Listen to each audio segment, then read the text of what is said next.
باللہ من الشیطان الرجیم بسم اللہ الرحمن الرحیم حامیم والکتاب المبین انا جعلناہ قرآنا عربیا لعلکم تعقلون وقال تبارک وتعالی کما ورد فی سورۃ یوسف علیہ السلام الف لام را تلک آیات الکتاب المبین انا انزلناہ قرآنا عربیا لعلکم تعقلون وقال عز وجل کما ورد فی سورۃ الزمر قرآنا عربیا غیر ذی عوج وقال جل وعلا کما ورد فی اول سورۃ الکہف الحمد للہ الذی انزل علی عبدہ الکتاب ولم یجعل لہ عوجا صدق اللہ العظیم رب اشرح لی صدری ویسر لی امری واحلل عقدۃ من لسانی یفقہوا قولی۔ تعارف قرآن کے ضمن میں جو مباحث پہلی نشست میں مکمل ہو چکے ہیں اس میں ایک کمی رہ گئی تھی، اس کو پورا کر لیجئے۔ قرآن مجید کی 2 آیات کے بارے میں یہ روایت موجود ہے صحیح مسلم میں حضرت عبداللہ ابن مسعود رضی اللہ تعالی عنہ سے کہ سورہ بقرہ کی آخری 2 آیات حضور کو شب معراج میں عطا ہوئی ہیں، وہ زمین پر نازل نہیں ہوئیں بلکہ حضور نے آسمان پر پہنچ کر ان کو حاصل کیا ہے۔ یہ امت کے لیے شب معراج کے تحفے کے طور پر یہ 2 آیتیں آمن الرسول بما انزل الیہ من ربہ والمؤمنون کل آمن باللہ وملائکتہ وکتبہ ورسلہ لا نفرق بین احد من رسلہ وقالوا سمعنا واطعنا غفرانک ربنا والیک المصیر۔ پھر آخری آیت جس میں طویل ترین دعا ہے۔ یہ 2 آیات جو ہیں مستثنیٰ کر لیجئے تو باقی جو ہے قرآن مجید وہ پھر پورا حجاز میں زمین پر نازل ہوا ہے محمد رسول اللہ صلی اللہ علیہ وسلم کے قلب مبارک پر۔ اب جو اگلی بحث ہے اس تعارف قرآن کے ضمن میں، قرآن کی زبان کون سی ہے؟ یہ سب جانتے ہیں عربی زبان ہے، لیکن کون سی عربی؟ عربی کوئی ایک نہیں ہے۔ جیسا کہ آپ کو معلوم ہے کہ ایک زبان ہوتی ہے پھر اس کے ڈائلیکٹس ہوتے ہیں۔ پنجابی زبان کے نہ معلوم کتنے ڈائلیکٹس ہیں، بنگلہ زبان کے نہ معلوم کتنے ڈائلیکٹس ہیں، پشتوں کے کتنے ڈائلیکٹس ہیں۔ عربی زبان کے اس وقت پورے عالم عرب کے اعتبار سے تو دیکھیے تو ہر ملک کا جو ہے اپنا لہجہ ہے اور ان کے اپنے انداز ہے۔ تو خود نزول قرآن کے وقت بھی پورے جزیرہ نمائے عرب میں کوئی ایک زبان نہیں تھی، زبان ایک تھی لیکن اس کے لہجے مختلف تھے، الفاظ مختلف تھے۔ تو یہ جان لیجئے کہ قرآن نازل ہوا ہے حجاز کے بادیہ نشینوں کی زبان میں۔ وہ اصل عربی زبان حجازی قوم سمجھتی تھی، شہری زبان نہیں، دیہاتی زبان۔ یعنی کہ شہروں میں دوسرے ملکوں کے لوگ آتے جاتے رہتے تھے، خاص طور پر مکہ مکرمہ جو ہے وہ تو چونکہ ایک بہت بڑا تجارتی مرکز تھا۔ لإلاف قریش ایلافہم رحلۃ الشتاء والصیف فلیعبدوا رب ھذا البیت۔ ان کے قافلے جاتے تھے، آتے تھے، دوسرے تاجر بھی آتے تھے، تو ظاہر بات ہے کہ شہروں کے اندر تو پھر زبان جو ہے وہ مکسڈ ہو جاتی ہے، خالص نہیں رہتی۔ یہی وجہ ہے کہ قریش کے جو شریف گھرانے تھے، اونچے گھرانے تھے، وہ اپنے بچوں کو صحرا میں بھیج دیتے تھے کہ ان کی پرورش وہاں ہو، وہاں وہ خالص عربی زبان سیکھیں، ان کی زبان جو ہے پولیوٹڈ نہ ہو۔ تو بادیہ نشین حجاز کے، نجد کے نہیں، حجاز کے بادیہ نشین، ان کی زبان میں قرآن نازل ہوا ہے۔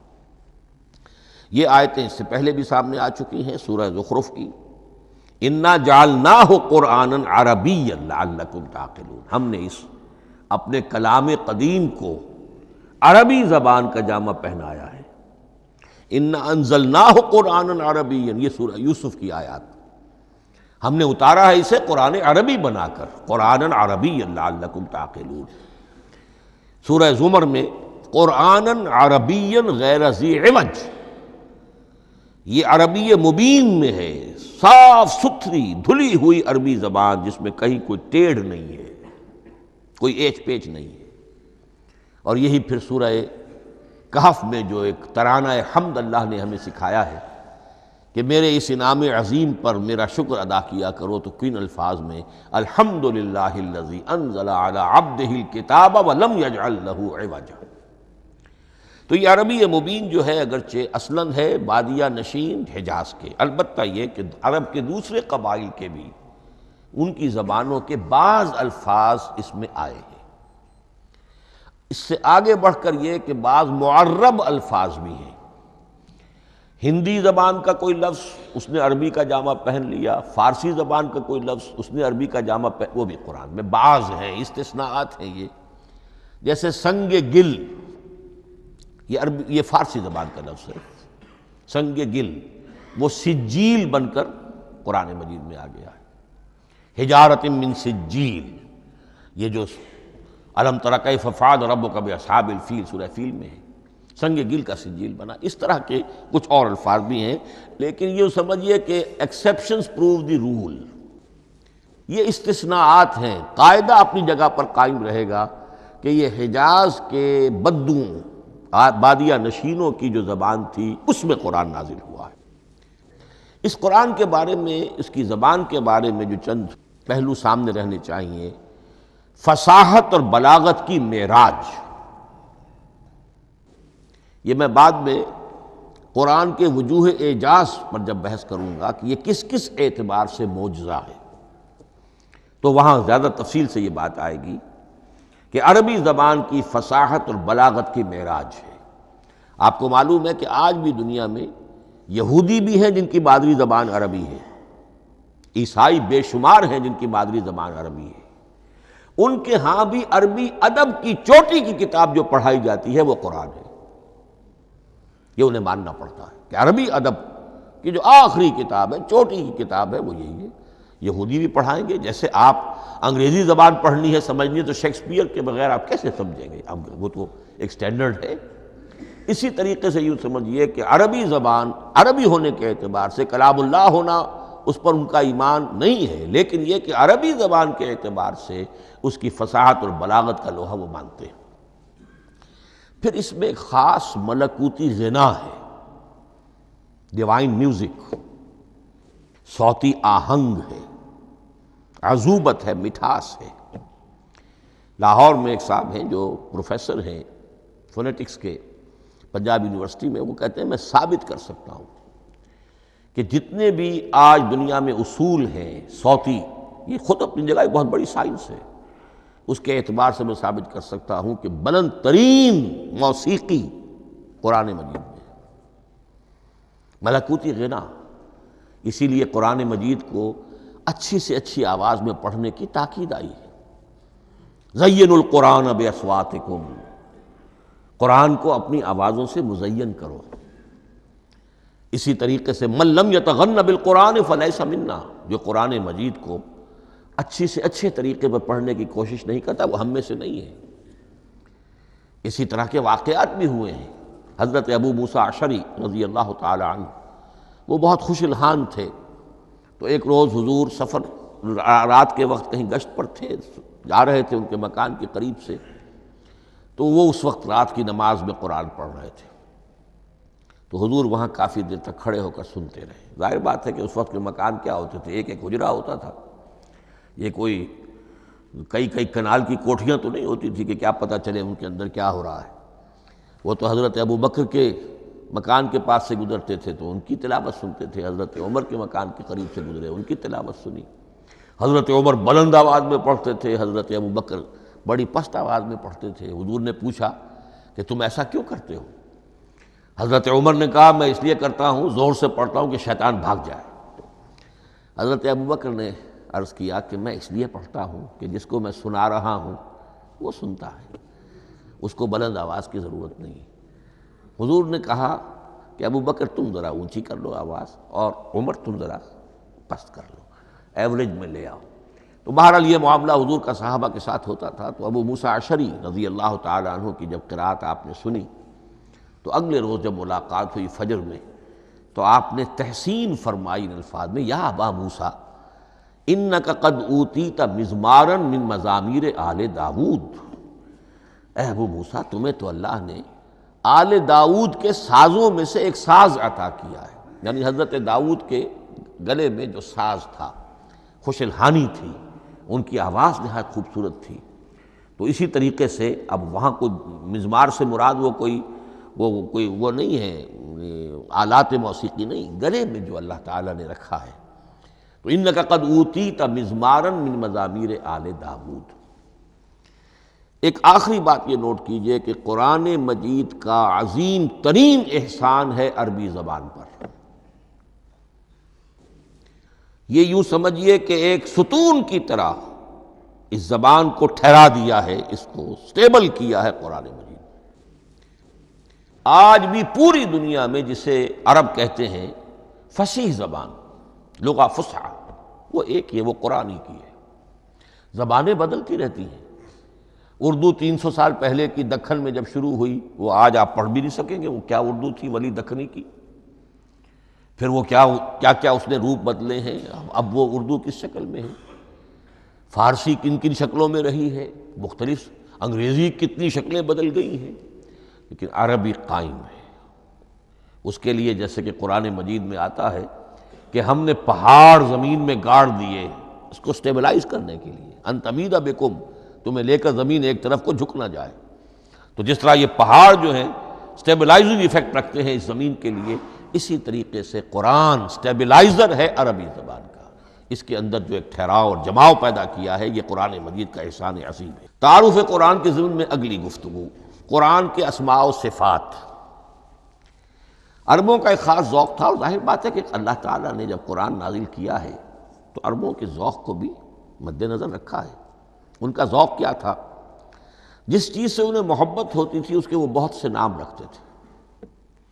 گھوڑے کے لیے ہزاروں لفظ مل جائیں گے آپ کو، شیر کے لیے 5000 الفاظ مل جائیں، تلوار کے لیے 5000 الفاظ مل جائیں گے۔ یعنی اس شے کی جو بھی صفت ہے اس صفت کے اعتبار سے ایک نام، کوئی اور صفت ہے اس صفت کو ایک اور نام۔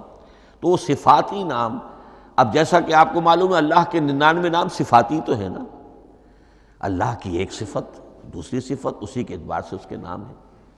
قرآن مجید کے اسماء علامہ جلال الدین سیوطی رحمۃ اللہ علیہ نے 55 شمار کیے، لیکن وہ بھی مکمل نہیں ہے لسٹ، اس لیے کہ اس میں ایک اہم نام برہان یہ شامل نہیں ہے۔ ان میں سے جو اہم اسماء ہیں میں آپ کو سنا دیتا۔ القرآن، جس پر گفتگو بعد میں ہوگی، اس لیے کہ سب سے زیادہ ایک رائے یہ ہے کہ یہ تو اس میں جامد ہے، اس میں علم ہے قرآن کے لیے، پراپر ناؤن ہے۔ الکتاب، الذکر، الہدیٰ، النور، الفرقان، کلام اللہ، الوحی، روحا من امرنا۔ پھر اس کی صفات کے اعتبار سے الکریم، الحکیم، العظیم، المجید، المبین، رحمہ، العلی، بصائر، بشرا، بشیر، نذیر، عزیز، قرآن عزیز، بلاغ، بیان، احسن القصص، احسن الحدیث، موعظہ، شفاء، مبارک، مہیمن، قیم، مثانیہ، متشابہ۔ یہ میں نے آپ کو 23 نام بتائے ہیں، لیکن یہ کہ علامہ جلال الدین سیوطی نے 55 گنوائے۔ لیکن جو بحث دلچسپ ہے وہ یہ ہے کہ جو اس کے لیے لفظ القرآن ہے، اس کے معنی کیا ہیں اور یہ کس مصدر سے، کس مادے سے یہ لفظ بنا ہے۔ ایک رائے تو یہ ہے کہ یہ اس میں جامد ہے، یہ مشتق نہیں ہے، کسی مادے سے نکلا ہوا نہیں ہے۔ اور یہ بھی آپ نوٹ کر لیجئے، اللہ کے اسماء میں سے بھی ایک نام کو سمجھا جاتا ہے، وہ مشتق نہیں ہے، اس میں جامد ہے، اس میں علم ہے، اور وہ ہے اللہ۔ باقی سارے نام صفاتی ہیں، ایک نام، اس لیے اس میں ذات کہتے ہیں اس کو، اس میں ذات۔ لیکن یہ رائے متفق علیہ نہیں ہے، یہ کچھ لوگوں کی رائے ہے۔ ایک رائے یہ بھی ہے کہ یہ بھی اس میں علم نہیں ہے، یہ بھی مشتق ہے الہ سے۔ جیسے حکیم، یہ صفت ہے، الحکیم یہ اللہ کا نام ہو گیا۔ الہ، ایک معبود، الالہ معبود برحق، الالہ وہ اللہ بن گیا، ایک رائے یہ۔ لیکن یہی اسی طریقے سے نوٹ کیجئے کہ قرآن مجید کے بارے میں بھی ایک رائے یہ ہے کہ القرآن اس کا اسم علم ہے، پراپر ناؤن ہے، یہ جامد ہے، یہ مشتق نہیں ہے، کسی اور مادے سے نکلا نہیں۔ لیکن جو اکثریت کی رائے ہے، جس پر تقریباً اجماع ہے، وہ یہ ہے کہ نہیں، یہ اس میں جامد نہیں، اس میں مشتق ہے۔ لیکن پھر دو رائے ہیں کہ مادہ کیا ہے۔ ایک قرن، قاف را نون، اور ایک قرا، قاف را حمزہ، یہ دو مختلف مادوں کے بارے میں رائے ہے کہ قرآن ان سے نکلا ہے۔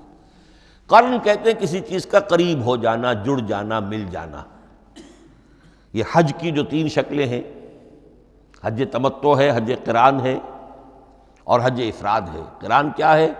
ایک ہی احرام میں عمرہ بھی اور حج بھی دونوں کو جمع کر لیا جائے تو یہ حج قران ہے۔ اسی سے قران الصعدین کا لفظ استعمال ہوتا ہے۔ قرینہ اور قرائن جو ہے اسی سے الفاظ۔ امام فرا کی رائے یہ ہے کہ قرن سے یہ قرآن بنا ہے، اس لیے کہ اس میں بھی اللہ تعالیٰ کی آیات جمع ہو گئی۔ اسی طرح قرأ، قاف را اور حمزہ، اس قرات کا مصدر بھی بن جاتا ہے، جیسے رجحان، را جیم ہے، رجح سے رجحان، غفران، غفرانک ربنا، پروردگار ہم تیری مغفرت کے خواستگار ہیں۔ اسی طرح قرآن قرأ سے بنا ہے۔ مفعول جو ہے وہ مصدر کے معنی میں آ جاتا ہے، یعنی پڑھی جانے والی شے۔ اور ایک قرأ آتا ہے عربی زبان میں، قرأت الماء فی الحوض، میں نے پانی جمع کر لیا حوض کے اندر، بارش ہوئی میں نے کچھ پانی حوض میں جمع کر لیا، قرأت الماء فی الحوض۔ اسی سے قریہ کا لفظ بنا، قریہ بستی کو کہتے ہیں جہاں لوگ جمع ہو کر رہتے ہیں، قریہ۔ تو اس معنی میں یہ قرآن جو ہے یہ جمع ہے اللہ تعالیٰ کی اسماء صفات اور اللہ کی ذات جو ہے اور اس کی آیات کا جامع ہے۔ یہ ہے لفظ قرآن کی بحث۔ اگلی بحث اور بڑی اہم ہے اور دلچسپ ہے، قرآن کا اسلوب کلام کس کیٹیگری میں فال کرتا ہے؟ قرآن کیا ہے؟ ایک شے کی تو سختی سے نفی کی اللہ نے، یہ شعر نہیں ہے۔ وَمَا عَلَّمْنَاهُ الشِّعْرَ وَمَا يَنبَغِي لَهُ، سورہ یاسین۔ ہم نے شعر تو انہیں سکھایا ہی نہیں، محمد الرسول اللہ کو صلی اللہ علیہ وسلم، اور وہ شعر ان کے شایان شان بھی نہیں ہے۔ شاعروں کے بارے میں سورہ شعراء میں چونکہ بالعموم شاعروں کے بارے میں جو بات کہی گئی ہے، وَالشُّعَرَاءُ يَتَّبِعُهُمُ الْغَاوُونَ أَلَمْ تَرَ أَنَّهُمْ فِي كُلِّ وَادٍ يَهِيمُونَ إِنَّهُمْ يَقُولُونَ مَا لَا يَفْعَلُونَ إِلَّا الَّذِينَ آمَنُوا۔ استثناء تو ہے کہ اچھے لوگ بھی ہوتے ہیں، لیکن اکثر و بیشتر شعراء کا معاملہ یہی ہے، ان کی پیروی کرتے ہیں وہی لوگ کہ جو حد سے گزرنے والے ہوتے ہیں، لاؤبالیانہ انداز والے لوگ، غیر سنجیدہ لوگ پیروی کرتے ہیں۔ خود وہ بھی زمین و آسمان کے قلابے ملاتے ہیں، کبھی ادھر کی بات کبھی ادھر کی بات۔ اور تیسری بات یہ کہ عام طور پر جو کہتے ہیں وہ کرتے نہیں ہیں، انہم یقولون ما لا یفعلون۔ تو یہ شعر کی تو نفی کی گئی ہے قرآن مجید، جیسا کہ میں نے آپ کو سنایا تھا سورہ حاقہ کی آیات، انہ لقول رسول کریم وما ہوا بقول شاعر، یہ شاعر کا کلام نہیں۔ البتہ ایک بات نوٹ کیجئے، جسے آزاد شاعری، آزاد نظم کہا جاتا ہے، وہ میرا گمان یہ ہے، میں نے چونکہ ان چیزوں کا کوئی تحقیقی مطالعہ نہیں کیا ہے، کہ شاید وہ ہے ہی قرآن سے ماخوذ آزاد شاعری۔ اس میں وزن نہیں ہوتا، ردم ہوتا ہے۔ آزاد شاعری کے اندر ایک ردم ہوتا ہے، وزن نہیں ہے، ایک مصرع اتنا سا، ایک بڑا لمبا چوڑا، لیکن ردم رہے گا۔ یہ جو آزاد شاعری، بلینک ورس جس کو آپ کہتے ہیں، میرا گمان یہ ہے کہ شاید دنیا میں اس کا رواج قرآن کے بعد ہی ہوا ہو، اور قرآن مجید ہی کی نقالی میں یہ صنف جو ہے ادب کی وہ ایجاد کی گئی ہو۔ واللہ عالم، میں یہ بات دعوے سے نہیں کہہ سکتا، گمان ہے میرا۔ البتہ یہ کہ اب اس سے آگے چلیے، شعر نہیں ہے، نثر ہے، لیکن نثر کے اعتبار سے بھی کون سی کیٹیگری میں آئے گی؟ کیا یہ کتاب عام معنی میں جسے ہم کتاب کہتے ہیں وہ کتاب ہے؟ ایک تو وہ بات تھی نا جو اقبال کے حوالے سے میں نے آپ سے کہی، کتابیں نیست چیزیں دیگر است، اس وقت وہ بات نہیں میں کہہ رہا۔ عام کتابوں سے اس کا فرق کیا ہے؟ ایک کتاب ہوتی ہے، اس میں ہر چیپٹر میں ایک بحث مکمل ہو جاتی ہے، اگلے چیپٹر میں پھر لوٹا کر آپ پہلے چیپٹر کی کوئی بات نہیں کریں گے، پھر وہ بات آگے چلے گی، ابواب ہوں گے، ابواب میں مضمون کے مطابق مضمون آگے بڑھتا چلا جائے گا۔ کتاب کا یہ لازمی وصف ہے۔ قرآن مجید عثمانی میں کتاب نہیں ہے، اس میں قصہ آدم و ابلیس 7 جگہ آ رہا ہے،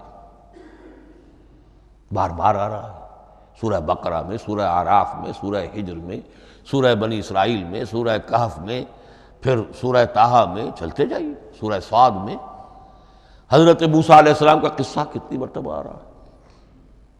تو قرآن مجید اس کتاب کی کیٹیگری، اس کی ڈیفینیشن پر پورا نہیں اترتا۔ دنیا میں جو کتاب کا معیار ہے، عام اس کا جو اسلوب ہے، اس کی جو ڈیفینیشن ہے، ایک شکل ہوتی ہے مجموعہ مقالات، وہ بھی نہیں ہے، اس میں ہر مقالہ اپنی جگہ پر ایک مکمل شے ہوتی ہے، لیکن یہ کہ وہ دوسرے مقالات سے تو مختلف ہوگی، یہ مجموعہ مقالات بھی نہیں۔ اس کا اسلوب جو ہے وہ خطبے کا ہے، اوریشن، اور یہ کہا جا سکتا ہے it's a collection of divine orations, یہ اللہ تعالیٰ کے خطبات کا مجموعہ ہے۔ مختلف اوقات میں خطبے نازل ہوتے تھے حضور پر صلی اللہ علیہ وسلم، اور یہ بھی جان لیجئے کہ عرب میں ادب کی 2 ہی صنفیں تھیں جو معروف تھیں، یا شعر یا خطبہ، یا خطیب ہوتے تھے بڑے شعرا بیان خطیب، اور یا شاعر ہوتے تھے۔ تو یہ جب شعر کے اسلوب پر نہیں تھا تو خطابت کا اسلوب ہے جو اللہ نے اختیار فرمایا، اور ہر موقع پر، ہر مرحلے پر جو خطبہ اس وقت کے حالات کی مناسبت سے نازل ہوا وہ ایک صورت ہے۔ تو یہ ہے کلیکشن آف ڈیوائن اوریشنز، یہ اللہ تعالیٰ کے مجموعہ خطبات الہیہ اسے کہا جا سکتا ہے، لیکن اس سے جو چند نتیجے نکلتے ہیں وہ نوٹ کرنے ضروری ہیں۔ خطبے میں مخاطب اور مخاطب کے مابین ایک ریپور ضروری ہے۔ اگر کوئی مصنف بیٹا کتاب لکھ رہا ہے، اس کے سامنے کوئی سامع نہیں ہوتے، وہ تو اپنی مگن میں جو بھی خیال ہے اپنے دل میں وہ لکھ رہا ہے۔ خطبے میں سامنے ہوتے، اگر ان کے درمیان رپورٹ نہ رہے، ہم آہنگی نہ رہے، تو پھر وہ خطبہ غیر مؤثر ہو جائے گا، لوگ جو ہیں ان کو اونگ آنے لگے گی، وہ متوجہ ہی نہیں رہیں گے۔ تو ایک رپورٹ مخاطب اور مخاطب ان کے درمیان۔ دوسرے یہ کہ خطبہ کا ایک وصف لازمی یہ ہوتا ہے کہ ایک واقعاتی پس منظر ہوتا ہے پیچھے موجود۔ اب کوئی شخص ہے سیاسی تقریر کر رہا ہے، ایک خاص پس منظر موجود ہے، اس میں وہ ان چیزوں کی طرف حوالے دیتا چلا جائے گا، صرف وہ تفصیلات بیان نہیں کرے گا، اس لیے کہ وہ لوگوں کو معلوم ہے آج کے دور کا ایک واقعہ ہے، لوگوں کے علم میں ہے، لیکن کتاب میں آپ لکھیں گے تو پھر وہ پورا واقعہ بھی بیان کرنا پڑے گا آپ کو کہ یہ کب ہوا، کیسے ہوا، جس کا میں حوالہ دے رہا ہوں۔ لیکن خطبے کے اندر پس منظر جو ہے وہ موجود ہے، اور اس کے حوالے سے صرف جو اشارات اس کی طرف ہو جائیں گے۔ نمبر 3 یہ ہے کہ خطبے میں تحویل خطاب بہت ہوتا ہے۔ تحویل خطاب سے کیا مراد ہے؟ ابھی خطیب آپ سے بات کر رہا ہے، آپ سے مخاطب ہے، اور کسی وقت وہ فلاں کو جو یہاں موجود بھی نہیں ہے، وہ نواز شریف صاحب کو خطاب کرنا شروع کر دے گا۔ بھائی نواز شریف تو یہاں نہیں ہے، لیکن خطاب انداز وہ تو تقریر مقرر ہے، سیاسی تقریر کر رہا ہے، نواز شریف کو چیلنج کر رہا ہے، نواز شریف یہ کر دو گے تو ہم یہ کر دیں گے، اور نواز شریف یہ تم غلط کر رہے ہو، یا بے نظیر تمہارا یہ معاملہ۔ ہاں بے نظیر تو وہاں موجود نہیں، صدر ایوب صاحب کو جو بھی گالیاں دی جاتی تھی تقریروں کے اندر، وہ خود تو وہاں موجود نہیں ہوتے تھے۔ تو اس میں تحویل خطاب نوٹ کرنا پڑتا ہے، ابھی کس سے بات ہو رہی تھی، ابھی کس سے بات ہو رہی ہے۔ قرآن مجید میں آپ دیکھیں گے ایک آیت میں حضور سے خطاب ہے، اگلی آیت میں کفار سے خطاب ہے، اس سے اگلی آیت میں اہل ایمان سے خطاب ہے۔ تو تحویل خطاب جو ہوتا ہے اس کے حوالے سے نوٹ کرنا پڑتا ہے کہ اس وقت اس آیت کا جو رخ ہے کدھر ہے، اس میں کس کو خطاب کیا جا رہا ہے۔ چوتھی بات یہ ہے کہ خطبے میں صرف عقل سے اپیل نہیں کی جاتی، جذبات سے بھی اپیل ہوتی ہے۔ اسی لیے خطابی انداز کہلاتا ہے، خطابی انداز میں لوگوں کے جذبات سے بھی اپیل کی جاتی ہے۔ جبکہ آپ ایک مقالہ لکھ رہے ہوں گے، اس میں جذبات کی بات نہیں آئے گی، ٹھنڈی ٹھنڈی عقلی باتیں، منطقی باتیں، دلیل صغرا کبرا جوڑیے، نتیجہ نکالیے، وہ لوگوں کے سامنے رکھیے، تصنیف ہے۔ لیکن خطبے کے اندر صرف عقل نہیں، جذبات سے بھی اپیل ہوتی ہے۔ اب یہ سارے اوصاف میں جو بیان کر رہا ہوں، یہ سب قرآن مجید میں بتمام و کمال بدرجہ اتم موجود ہیں۔ اور آخری بات یہ کہ خطبے میں، اور یہ کہ یہ چیز مشترک ہے غزل میں بھی اور قصیدے میں بھی اور خطبے میں بھی، اس کا اول و آخر بہت جامع اور مؤثر ہونا چاہیے۔ اسی لیے مطلع مقطع یہ خاص طور پر ہوتے ہیں نا، مقطع میں آپ پڑھی ہے سکون گسترانہ بات، جس غزل کا مطلع جاندار ہے اس کو آدمی پڑھے گا، اور اگر وہ مطلع پھسپھسا ہے وہ باقی نظم پڑھے گا ہی نہیں، چاہے آگے اس کے اندر بڑا عمدہ شعر بھی ہو وہ نہیں پڑھے گا، مطلع ہی جو ہے بے جان ہے، پھسپھسا ہے۔ پھر مقطع آخری جو شعر ہو، تو قصیدے میں بھی یہ ہے اور خطبے میں بھی یہ ہے۔ یہی وجہ ہے کہ قرآن مجید کی صورتوں میں اکثر و بیشتر شروع کی آیات اور آخری آیات انتہائی اہم ہوتی ہیں، بہت جامع ہوتی ہیں، جن کو کہا جاتا ہے کہ یہ سور جو ہیں ان کی ابتدائی آیات، خواتین اور پہلی آیات۔ اب سورہ بقرہ کی آیات شروع کی، پھر آخری جو ابھی میں نے آپ کو سنائی، یہی آل عمران کا معاملہ ہے، کس شان کے ساتھ وہ اٹھ رہی ہے۔ یہی سورہ حج کا ہر جگہ پر آپ دیکھیں گے ابتدائی جو ہے خطیب اگر ایسی بات، ایسا انداز اختیار کرے کہ اپنے سامعین کی توجہ کو اپنی طرف مبذول کرا لے، اگر شروع کا انداز ایسا نہیں ہے تو وہ بات آگے بڑھے گی نہیں۔ آخری بات یہ کہ خطبے میں ہمیشہ یہ ہوگا کہ ایک مین سپیکر جو ہے اس کی ایک بات سامنے ہے کہ میں نے یہ بات اپنے سامعین کے ذہن میں بٹھانی ہے، لیکن دائیں بائیں کی باتیں کرے گا، کوئی قصہ بھی سنائے گا، کوئی شعر پڑھے گا، کوئی اور کوئی لطیفہ بھی سنائے گا۔ ہمارے ہاں کے جو بہترین خطیب جو ہوتے تھے وہ احراری حضرات جو ہے بہترین خطیب ہوتے تھے، اور آپ نے سنا مولانا عطا اللہ شاہ بخاری رحمۃ اللہ علیہ، ان کی تقریریں 6 گھنٹے تک لوگ سنتے تھے۔ وہ کبھی رلا بھی رہے ہیں، کبھی ہنسا بھی رہے ہیں، عام آدمی تنقید بھی کرے گا کہ یہ کیا ادھر ادھر کی باتیں کر رہے ہیں، لیکن وہ پھر جب آخری تقریر ہوتی تھی تو جب تقریر ختم ہوتی تھی، جو بات وہ ذہن میں بٹھانا چاہتے تھے، دل میں اتارنا چاہتے تھے، وہ بیٹھ چکی ہوتی تھی۔ باقی یہ کہ ادھر ادھر کی چیزیں جو ہیں وہ آکسیلری چیزیں ہیں وہ رہتی ہیں۔ یہ ہیں 6 اوصاف خطبات کے، اور قرآن مجید کے اندر بھی یہ اوصاف کم و بیش موجود ہیں۔ قرآن کا اسلوب خطبے کا ہے۔ اب اگلی بحث پر آئیے، قرآن مجید کی ترکیب اور تقسیم، سنتھیسس اور ڈویژنز۔ اب اس میں سمجھیے کہ کلام جو ہے اللہ کا کلام ہے، کلام مرکب ہوتا ہے کلمات سے، کلمات حروف سے بنتے ہیں۔ عربی زبان کے حروف 28 یا 29 ہیں، الف اور حمزہ کو ایک ہی مانیں گے تو 28 رہ جائیں گے، الف علیحدہ حمزہ علیحدہ تو 29 ہو جائیں گے۔ یہ حروف جڑتے ہیں، لفظ بنتے ہیں۔ لفظ محمل بھی ہوتا ہے، لیکن کلمہ وہ کہلاتا ہے جو بامانی لفظ ہو۔ پھر ان کلمات کو آپ جوڑتے ہیں، یہ مرکب توصیفی بن گیا، مرکب اضافی بن گیا، مرکب عددی بن گیا، مرکب جاری بن گیا۔ پھر ان مرکبات کو جوڑ کر فقرہ بنتا ہے، جملہ بنتا ہے، کلام مفید جس کو کہا جاتا ہے۔ قرآن مجید کے اعتبار سے علامہ سیوطی نے مخصوص جو قرآن کی اصطلاحات ہیں ان کے حوالے سے ایک بات کہی ہے، لیکن واقعہ یہ ہے کہ قرآن کی اصطلاحات خود اپنی ہیں، دنیا کی دوسری کسی بھی اصطلاحات پر ان کو قیاس نہیں کیا جا سکتا۔ لیکن جاہز چونکہ ایک ادیب تھے، انہوں نے قرآن مجید کو کہا یہ دیوان کی شکل رکھتا ہے، جیسے کہ حافظ کا دیوان، کسی اور کا دیوان۔ سورتیں جو ہیں وہ قصیدوں کی شکل میں ہیں، بیت شعر آیت ہے۔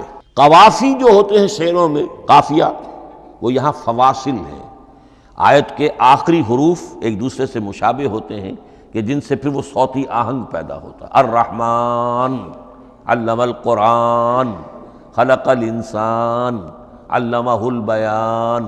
اب یہ ایک فواصل جو ہیں وہ جڑتے چلے جاتے ہیں، ان میں آہنگ پیدا ہوتا ہے. لیکن حقیقت کے اعتبار سے پہلی بات یہ نوٹ کیجئے، قرآن مجید کی اکائی ہے آیت. اسے نہ آپ جملہ کہہ سکتے ہیں نہ فقرہ کہہ سکتے ہیں.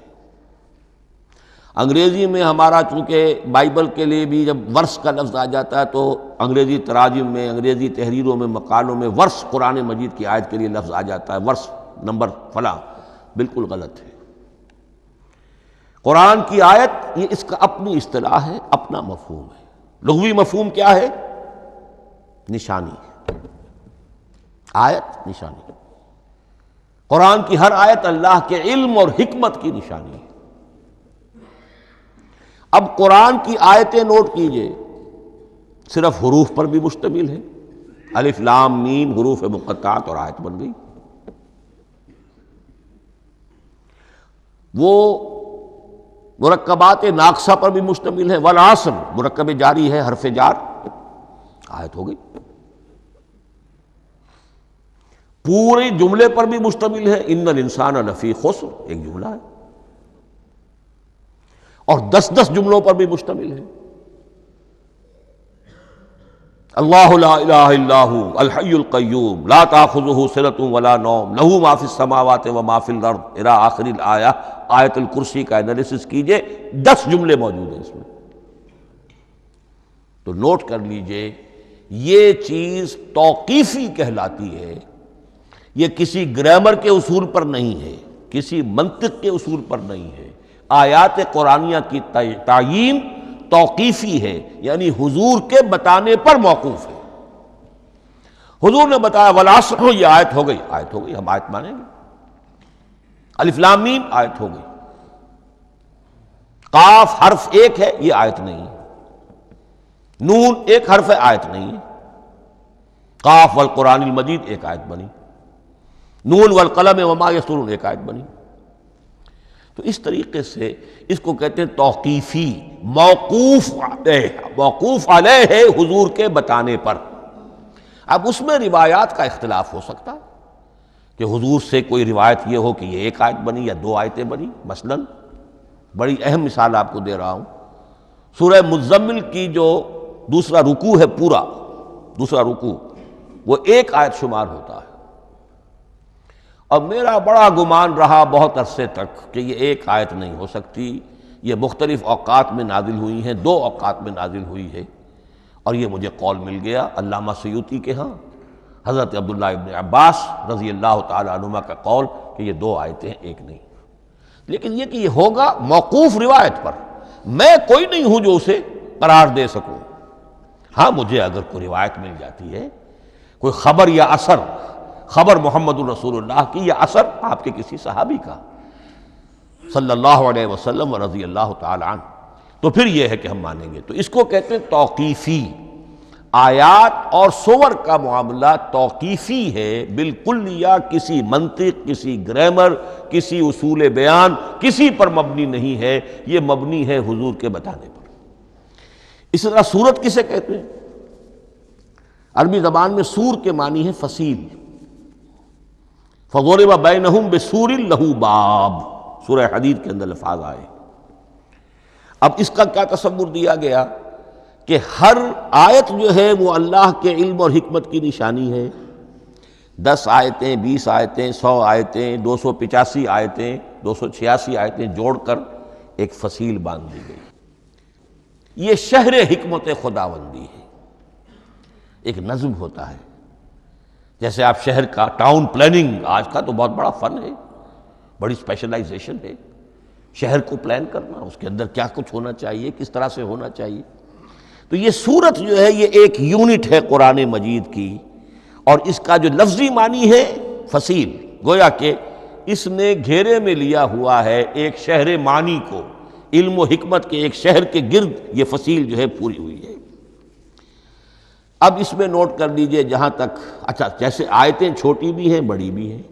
والعصر بھی آیت ہے، اور الف لام میم بھی آیت ہے، اور جیسا کہ میں نے عرض کیا آیت الکرسی بھی آیت ہے۔ اس طرح صورتیں چھوٹی بھی ہیں بڑی بھی ہیں۔ سورۃ العصر 3 آیتیں، سورۃ الکوثر 3 آیتیں، سورۃ النصر 3 آیتیں، 3 ہی صورتیں 3 آیتوں پر مشتمل ہیں۔ 3 سے کم پر کوئی نہیں، 2 آیات کی کوئی صورت نہیں ہے۔ لیکن آگے آپ چلتے جائیے، اس کی بڑی سے بڑی تعداد سورہ بقرہ جو ہے سب سے بڑی ہے۔ تو آیت اور سورت کے علاوہ دور صحابہ میں صرف ایک لفظ اور تھا قرآن کی تقسیم کے ضمن میں، اور وہ تھا منزل یا حزب۔ منزل یا حزب 7 منزلوں میں یا 7 احزاب میں قرآن کو تقسیم کیا گیا، تاکہ جو شخص قرآن مجید ایک ہفتے میں ختم کرنا چاہے، ہر شب میں اکثر و بیشتر وہ لوگ رات کو ہی رات کی نماز میں قرآن پڑھتے تھے، ایک منزل پڑھ لے تو ہفتے میں پورا قرآن ختم ہو جائے گا۔ یہ حزب بھی ہے اور منزل بھی ہے، اور یہ چونکہ دور صحابہ میں تھا، یقیناً حضور نے بتایا ہوگا، اس میں آپ کو عجیب حسن نظر آئے گا۔ اس میں یہ نہیں کیا گیا کہ بالکل برابر برابر 7 کر دو بھائی، چاہے صورتیں ٹوٹ جائیں، صورتوں کی فصیل کوئی نہیں ٹوٹتی، اس میں صورتیں مکمل جو کہ تو آئیں گی۔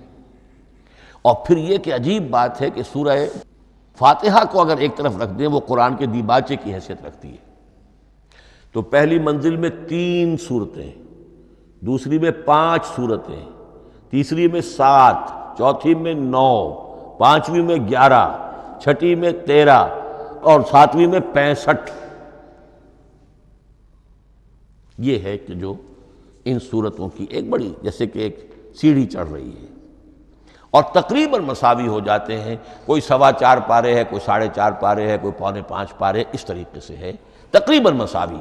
لیکن آرٹیفیشل ایکویلٹی پیدا کرنے کے لیے، مصنوعی مساوات پیدا کرنے کے لیے صورتوں کی فصیلوں کو نہیں توڑا گیا۔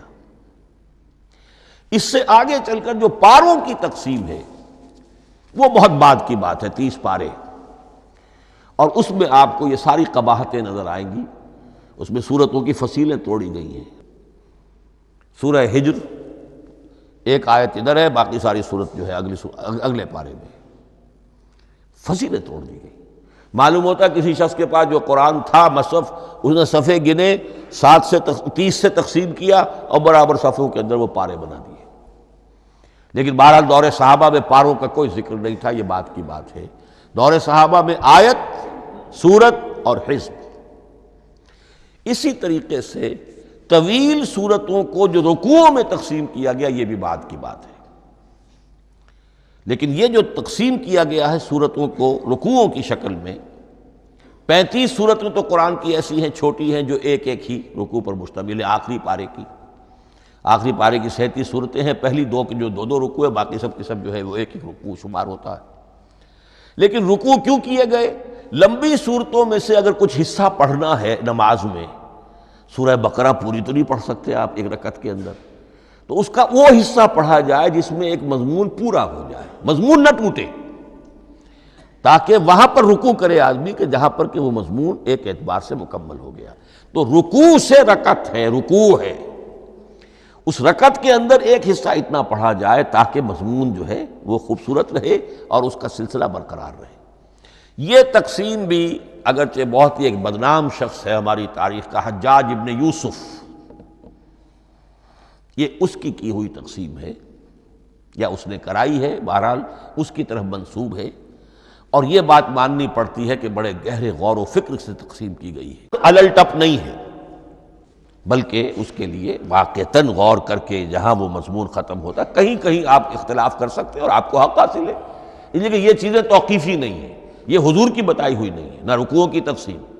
اب سعودی عرب میں جو قرآن مجید چھپ رہے ہیں ان میں حزب ہو گئے ہیں، یعنی ہر پارے کو پارے برقرار رکھ کر 8 حزب بنا دیے انہوں نے، 4 حزب بنا دیے اور پھر نصف حزب کر کے 8 حصے کر دیے۔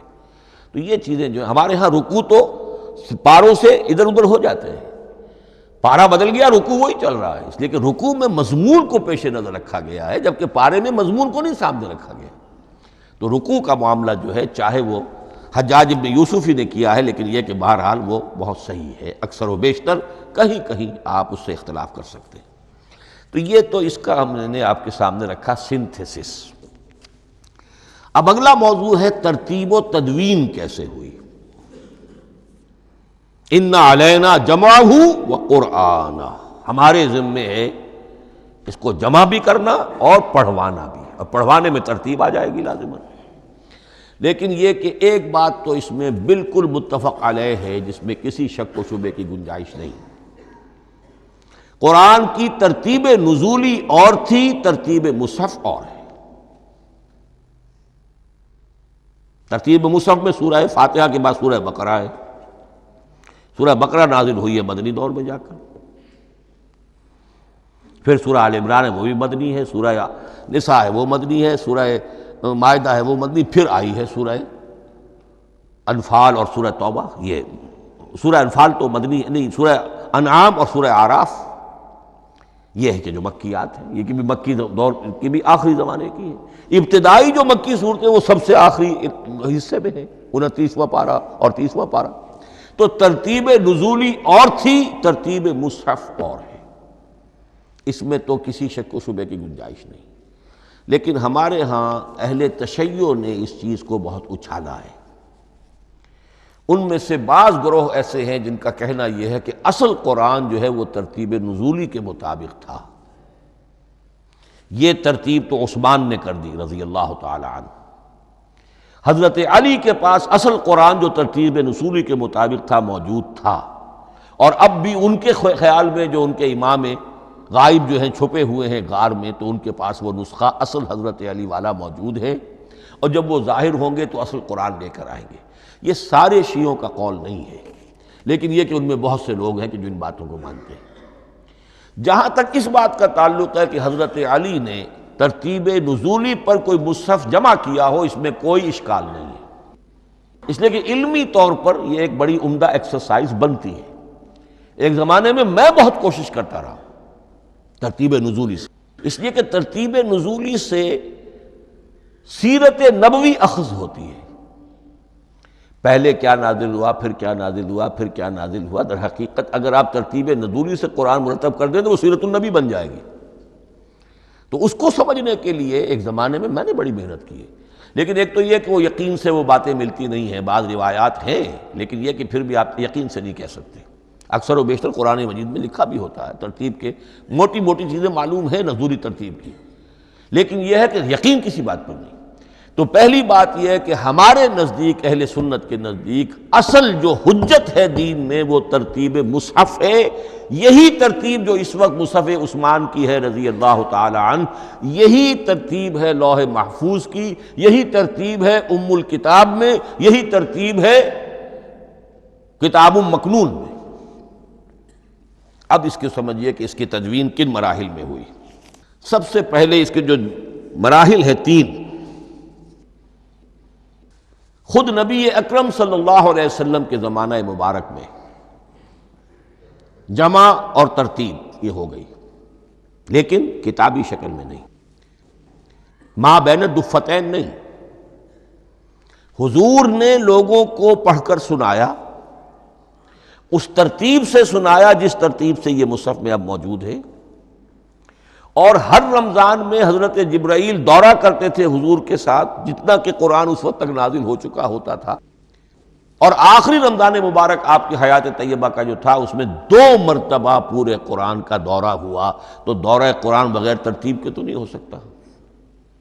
تو یہ ترتیب حضور کی ہوئی ہے، توقیفی ہے، اور حضور ہی نہیں اللہ کی ہوئی ہے۔ یہی ترتیب لوح محفوظ میں، کتاب مکنون میں اور ام الکتاب میں ہے، اور یہ ترتیب حضور دے کر گئے ہیں صحابہ کرام کو۔ حفاظ تھے، کتنے حفاظ جو ہیں جنگ یمامہ میں شہید ہو گئے، تبھی تو خیال آیا کہ اس کو کتابی شکل میں بھی مرتب کیا جائے۔ لیکن کتابی شکل میں جسے کہتے ہیں 2 گتوں کے درمیان ایک کتاب مجلد، اس صورت میں جہاں تک میں تحقیق کر سکا ہوں اور جہاں تک ہمارے اکثر و بیشتر لوگوں کی رائے ہے، حضور کے زمانے میں یہ اس طریقے سے ما بین الدفتین، 2 گتوں کے مابین ایک کتاب کی شکل میں قرآن موجود نہیں تھا۔ لوگوں کے سینوں میں محفوظ تھا، جیسے محمد الرسول اللہ کے سینے میں محفوظ تھا۔ ان علینا جمعہ، وہ جمع حضور کے سینے میں کیا اللہ نے۔ اسی طرح پھر صحابہ کرام بے شمار جو حفاظ تھے ان کے سینوں میں محفوظ تھا۔ دوسرا مرحلہ کب آیا؟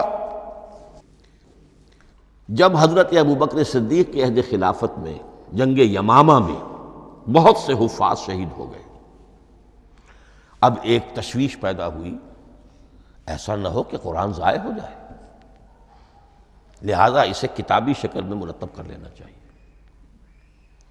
اس کے لیے پھر بہت سے صحابہ نے حضرت ابوبکر کو اپروچ کیا کہ جتنے قراء ہیں، جتنے کاتبین وحی ہیں، ان سب کو آپ جمع کیجئے اور جمع کر کے اس قرآن مجید کو ایک کتاب کی شکل میں جمع کر لیں۔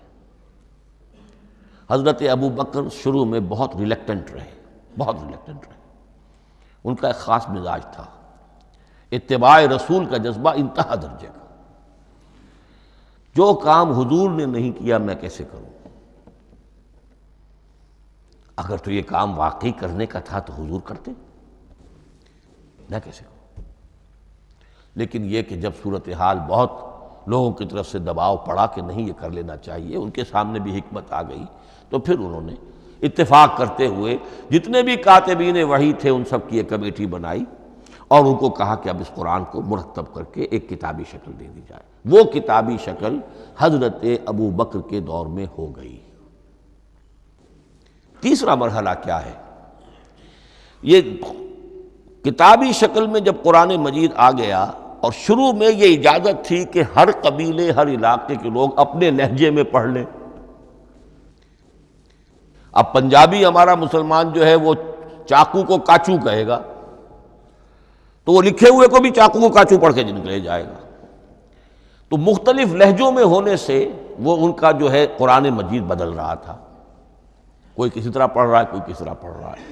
اب اس کی تشویش ہوئی حضرت عثمان کے زمانے میں، جب دور بہت پھیل گیا، اسلام کا دائرہ، دارالاسلام کی وسعت بہت ہو گئی کہ اس طرح اگر یہ لوگ پڑھیں گے اور اپنے اپنے لہجے کی وجہ سے اب اس لہجے میں شکل بدل بھی جاتی ہے لفظ کی۔ کاچو کو کاف الف چے واو لکھنا شروع کر دیں گے پھر کہ کاچو سنا ہم نے، تو چاقو تو سنا ہی نہیں۔ تو ایک لفظ جو ہے چاقو لکھ رہا ہے اور ایک کاچو لکھ رہا ہے، تو چاقو اور کاچو میں فرق ہو گیا۔ لہذا اس وقت پھر جو کام کیا گیا وہ یہ کہ ایک ہی رسم تحریر، رسم کتابت، رسم الخط میں قرآن مجید کے نسخے تیار کیے گئے۔ اصل میں ایک بہت بڑا مغالطہ ہو جاتا ہے ہمارے جمعوں کے خطبوں میں، حضرت عثمان رضی اللہ تعالیٰ عنہ کے نام نامی کے ساتھ وہ قوافی جو ہیں ان کی مناسبت سے جامع آیات القرآن عثمان ابن عفان رضی اللہ تعالیٰ عنہ، غالب علی کل غالب علی ابن ابی طالب رضی اللہ تعالیٰ۔ اب یہ جو جوڑتے ہیں قافیے، تو حضرت عثمان کے نام کے ساتھ یہ قافیہ جوڑ دیا، اس سے لوگوں کو مغالطہ بھی ہوا اور دشمنوں نے ایکسپلائٹ کیا کہ اس کا مطلب یہ ہے کہ قرآن تو جمع ہوا ہے حضرت عثمان کے زمانے میں، اور حضرت عثمان کے زمانے میں اور حضور کے زمانے میں کم و بیش 15 سال کا فصل تو ہو چکا، گویا کہ قرآن مرتب ہی ہوا ہے حضور کے انتقال کے 15 برس بعد۔ پھر حضرت عثمان کی شخصیت کو خاص طور پر جو سبائی فتنہ اٹھا تھا اس نے ایک ڈسپیوٹڈ پرسنالٹی بنا کے رکھ دیا ہے، نہیں معاذ اللہ، کوئی شک نہیں، لیکن یہ کہ ایک فتنہ اٹھا، فتنۃ الکبریٰ، اور حضرت عثمان رضی اللہ تعالیٰ عنہ کو انہوں نے بدنام کیا، لہذا اس کے نام سے اور بٹا لگ گیا، یہ مصحف عثمان ہے۔ یہ ہے اصل میں وہ حماقتیں کہ جو ہوئی ہیں ہم سے، یہ قافیے ملانے کی وجہ سے، حالانکہ حضرت عثمان کی شان جو ہے وہ در حقیقت جامع آیات القرآن نہیں ہے، جامع الامت علی رسم واحد، پوری امت کو ایک رسم الخط پر جمع کرنے والی شخصیت حضرت عثمان کی ہے۔ مثلا اب دیکھیے مالک یوم الدین کس طرح لکھیں گے؟ میم لام اور کاف، میم الف اور لام اور کاف لکھیں گے آپ، یہ غلط ہو جائے گا۔ میم پر کھڑا زبر ہوگا اور اس کو مالک پڑھیں گے، میم پر اگر کھڑا زبر نہیں ہے پڑا زبر ہے تو ملک پڑھیں گے، اور قراتوں میں یہ دونوں موجود ہے، ملک یوم الدین بھی ہے اور مالک یوم الدین بھی ہے۔ اگر آپ نے میم الف لکھ دیا ایک قرات نکل گئی، اب وہ اس میں آ ہی نہیں سکتی، وہ تو مالک ہی پڑھا جائے گا۔ یہ زیر زبر بھی جو لگے ہیں قرآن مجید میں، یہ بھی حجاج ابن یوسف کے زمانے میں لگے، اس سے پہلے نہیں تھے۔ اور یہ رموز و اوقاف، یہ آیتوں کے نشان اور یہ وقفہ بیچ میں، یہ بھی حجاج ابن یوسف کے زمانے کی چیزیں ہیں۔ ورنہ عربوں کے لیے تو ان کی اپنی زبان تھی، انہیں ان چیزوں کی ضرورت ہی نہیں تھی۔ آپ کو معلوم ہے پرانے زمانے کے جو منشی ہوتے تھے، انشاء پرداز، وہ جب خط لکھتے تھے تو اس میں نقطے وغیرہ نہیں لگاتے تھے۔ جس کو خط لکھا جا رہا ہے وہ توہین سمجھے گا کہ شاید مجھے جاہل سمجھا کہ نقطے بھی لگا کے بھیجا جا رہا ہے خط پر، گویا کہ میں تو سمجھ ہی نہیں سکتا بغیر نقطوں کے۔ تو یہ جو ہے پرانے جو شکستہ خطوط لکھے جاتے تھے ان کا یہ انداز تھا، لہذا کوئی نقطے وغیرہ نہیں تھے، یہ بھی بعد میں لگے۔ تو ملک یوم الدین، مالک یوم الدین، اس کی رسم آئے گا میم لام کاف، کھڑا زبر ہے مالک یوم الدین اور ویسے پڑا زبر ہے ملک یوم الدین۔ یہ رسم الخط ہے جس پر کہ حضرت عثمان رضی اللہ تعالی عنہ نے پوری امت کو جمع کر دیا، اور اس کے نسخے تیار کرا کے، مختلف روایات میں آتا ہے 5 یا 7 نسخے تھے، ایک مدینہ منورہ میں رکھا اپنے پاس، اور اسی پر ان کے خون کے دھبے بھی ہیں، اور وہ نسخہ قرآن مجید کا اب استنبول کے اندر ہے، توپ کاپی کا جو عجائب خانہ ہے، عجائب گھر ہے، جس میں جہاں نوادرات کے ساتھ ساتھ حضور کے بھی کچھ تبرکات اور جمع ہیں، وہاں وہ نسخہ موجود ہے۔ اس میں انگلی جو کٹی تھی حضرت نائلہ جو ان کی اہلیہ تھیں، جب وار کیا گیا ہے حضرت عثمان پر، قرآن پڑھ رہے تھے، انہوں نے روکا اپنے ہاتھ سے تو ان کی انگلی کٹی اور اس کے خون کے قطرے جو ہیں وہ مصحف پر آئے۔ تو یہ وہ قرآن، پھر انہوں نے ایک مکہ مکرمہ میں، ایک دمشق میں، ایک کوفے میں، ایک یمن، ایک بحرین، ایک بصرہ، مختلف جگہوں پر وہ آفیشل ورشن قرآن کا صرف رسم الخط اسکرپٹ کے اعتبار سے۔ لیکن اب پھر نوٹ کر لیجئے، قرآن مرتب ہو چکا، مدون ہو چکا دور نبوی میں، لیکن کتابی شکل میں نہیں، سینوں میں محفوظ۔ دور خلافت ابی بکر میں وہ کتابی شکل میں لایا گیا، اور اس کے لیے پھر بحث ہوئی کہ اب اس کا نام کیا رکھا جائے۔ اس کے لیے کئی نام تجویز ہوئے، سفر بھی، انجیل بھی، وغیرہ وغیرہ، لیکن پھر اس کو حضرت عبداللہ ابن مسعود رضی اللہ تعالی عنہ نے اہل حبشہ سے استشہاد کرتے ہوئے مصحف نام رکھا، مصحف۔ یہ مصحف بن گیا حضرت ابو بکر کے زمانے میں، لیکن مصحف کی قرأت کے جو فرق ہو رہے تھے تو وہ لکھنے کے اندر بھی فرق آنا شروع ہو گیا۔ اس کو دور کیا حضرت عثمان نے، اس کا آفیشل ورشن تیار کروایا، ایک رسم الخط پر پوری امت کو جمع کر دیا، باقی جو نسخے تھے انہیں آپ نے پھر ضائع کر دیا، تاکہ کوئی اور یہ نہ رہے کہ اب یہ بھی ایک تھا پرانا نسخہ نکل آیا، اس میں تو یہ لفظ اس طرح لکھا ہوا ہے۔ تو جامع الامت علی رسم واحد، ایک ہی رسم الخط پر پوری امت کو جمع کرنے والی شخصیت وہ حضرت عثمان کی ہے رضی اللہ تعالی عنہ۔ بہرحال یہ نوٹ کیجئے کہ یہ مرحلہ بھی حضرت عثمان کے زمانے میں، تو یوں سمجھیے کہ حضرت عثمان کا پورا عہد بھی آپ جوڑ لیں تو آپ کی جو شہادت ہے وہ تقریباً یوں سمجھیے کہ حضور کے انتقال کے وہ 25 برس بعد ہے، گویا ربع صدی کے اندر اندر حضور کے انتقال کے بعد، چوتھائی صدی کے اندر اندر سارے مراحل طے ہو گئے۔ یہی وجہ ہے میں نے شروع میں آپ کو بتایا تھا کہ پوری دنیا یہ مانتی ہے کہ آج جو قرآن مسلمانوں کے پاس ہے یہ ہے وہی جو محمد عربی صلی اللہ علیہ وسلم نے اپنی امت کو دیا تھا۔ یہ دوسری بات ہے کہ ہم سمجھتے ہیں کہ محمد عربی صلی اللہ علیہ وسلم کو یہ اللہ کے کلام کی صورت میں حضرت جبرائیل نے پہنچایا تھا، وہ اس کو نہیں مانتے، لیکن یہ حصہ اس کا ماننے پر مجبور ہیں کہ وہ اصل قرآن اپنی اسی انٹیگریٹی کے ساتھ، اپنے پوری پیور، اس کا جو بھی ہے ٹیکسٹ پیور ہے، اور اس کی انٹیگریٹی میں کوئی شک و شبہ کی گنجائش نہیں ہے کہ یہ وہی شے ہے جو محمد نے اپنی امت کو عطا فرمائی تھی صلی اللہ علیہ وسلم۔ ایک آخری بات، چل میرے پاس 3 منٹ ہیں، یہ جو میں نے آپ کو ترتیب بتائی تھی قرآن کی، آیتیں، سورتیں، پھر حزب، اب اس میں ایک شے نوٹ کر لیجئے۔ آیت اللہ تعالیٰ کے علم و حکمت کا ایک نمونہ ہے، آیتوں کو جوڑ کر جب سورت بنائی تو آیتوں کے اندر جو ربط ہے، اس ربط آیات سے ایک اور معنی، ایک اور حکمت کا دروازہ کھلتا ہے۔ جیسے موتی ہے، ہر موتی بڑا خوبصورت ہے، لیکن جس ترتیب سے آپ نے پرویا، اس کو دھاگے میں ہار بنایا، اس ترتیب سے اس کا حسن دوبالا ہو جائے گا۔ ہر موتی کا اپنی جگہ پر ایک حسن ہے، لیکن اس ترتیب کی وجہ سے اس کے حسن کا ایک اور پہلو ظاہر ہوگا۔ اسی طرح قرآن مجید کی صورتوں میں ربط آیات بہت اہم ہے۔ ایک مرکزی مضمون ہوتا ہے ہر صورت کا، مرکزی مضمون، عمود، اور اس کے گرد وہ ساری آیتیں اس طریقے سے گھوم رہی ہوتی ہیں، جڑی ہوئی ہوتی ہے، جیسے کہ ایک دھاگے کے اندر پروئے ہوئے موتی ہوتے ہیں کہ جس کی جو ہار کی شکل اختیار کرتے ہیں۔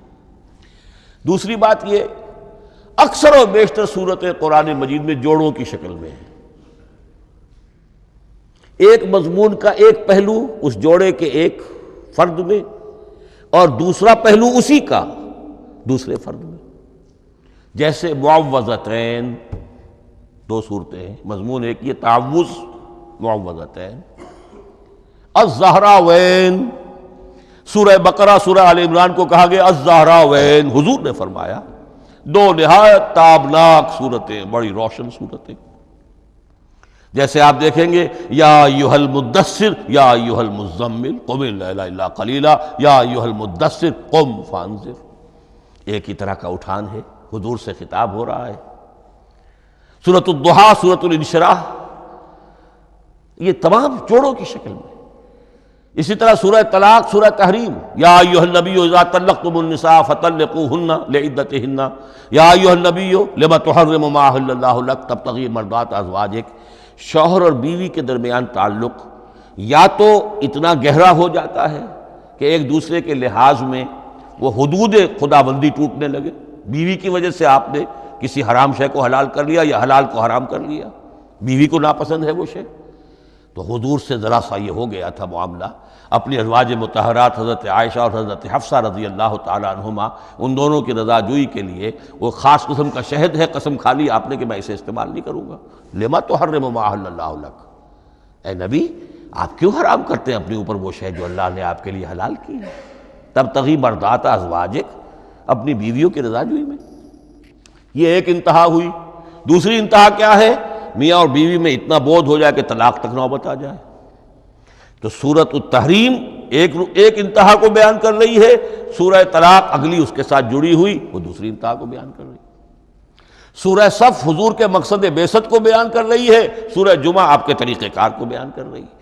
اس طرح قرآن مجید کی اکثر و بیشتر صورتیں جو ہیں وہ جوڑوں کی شکل میں ہیں۔ میرا خیال یہ ہے کہ وقت ختم ہو گیا ہے، اس مضمون کا تھوڑا سا حصہ باقی ہے، وہ انشاءاللہ میں اگلی نشست میں لوں گا۔